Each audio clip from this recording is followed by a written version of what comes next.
Welcome in, guys. We're going to be doing something a little different today. We're going to be doing reviews of each episode for season 11 of Futurama.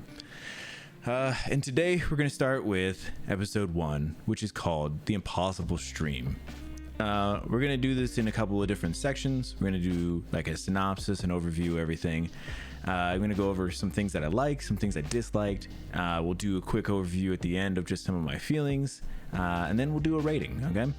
Let's start with the synopsis. The show picks up right where we left off at in season 10. The professor restarts the universe, and Fry quickly realizes how long he's been in the future.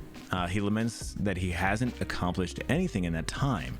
From there, he sets out to make himself a goal, and the goal he decides is that he's going to watch every show ever made. Leela tries very hard to be supportive while Bender is just Bender.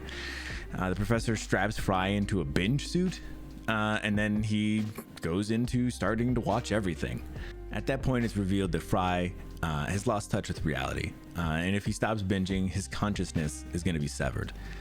Leela pleads with Fulu, who is the Hulu stand-in for the show, to bring back all my circuits.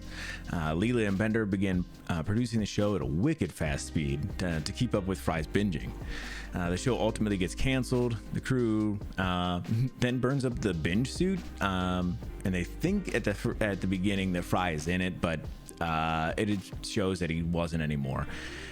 Fry goes on and apologizes for not accomplishing his goals, and there's a couple other little things at the end, and it's whatever. Okay, so let's go into a couple of things that I liked.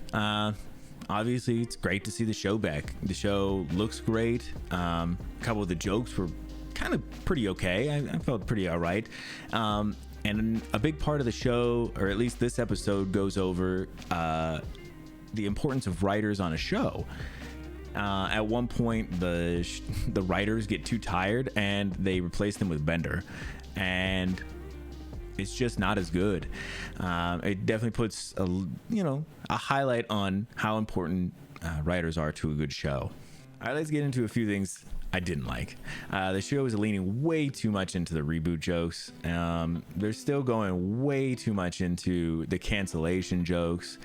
And that just, it doesn't really vibe with me. I'd rather just them pick the show back up and keep going. A lot of the jokes still didn't land with me, and I'm kind of interested to see how those will age over time.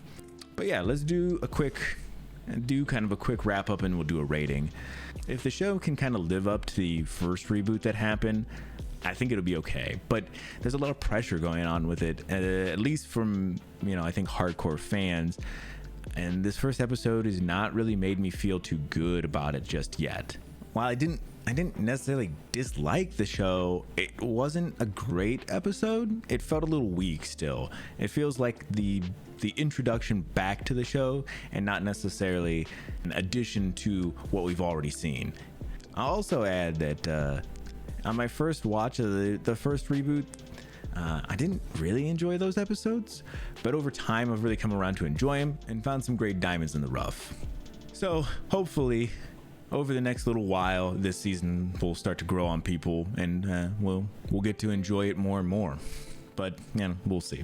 All right, so for rating, we're gonna do this out of 10 just because it's easy and everybody will understand it. For this episode, I'm gonna go ahead and give this one a 6.5 out of 10. Good, not great.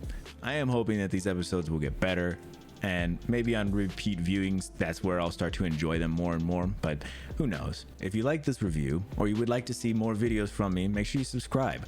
I also stream over on Twitch on Tuesdays and Thursdays. If you would like to go check that out, the link will be in the description below, and I hope you all have a great day.